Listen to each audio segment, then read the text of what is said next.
जगात बाळगतो करतोय. माझ्या ह्या भिकाऱ्याचं गरिबीचं मी दुःख घेऊन माझ्या श्रीकृष्ण मित्राकडे जायचं, माझ्या कानाकडे जायचं, त्या राजाकडे जायचं, ते काही मला मान्य नाही. त्यावेळेस आता महिलांची सवय आहे टोमणे मारायची, बघा टोमणे मारायचे. त्यावेळेस ते सुशीला म्हणले, उगीच म्हणता तुम्ही तुमचा मित्र आहे, काही मित्र नसेल तुमचा तो. काहीतरी आम्हाला उगीच चढून चढून सांगायचं. 18 विश्व दारिद्र्य तुमच्या नशिबात लाभले हो, तुमचा कशाचा मित्र होतो?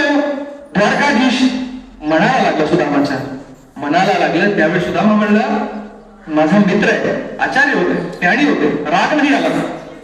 तू म्हणतेस ना सुशीला, मी जातो, मी श्रीकृष्णांच्या भेटीला जातो, भेटतो श्रीकृष्णाला.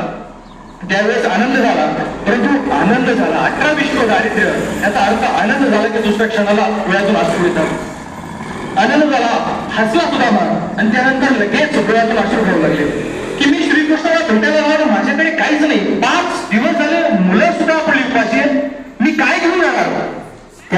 त्यावेळेस ती सुशीला घड्यावरती घडी, त्या घड्यावरती घडी ठेवली. शेवटच्या घड्यामध्ये एक मूठ सुके फळे ठेवले असतात, ते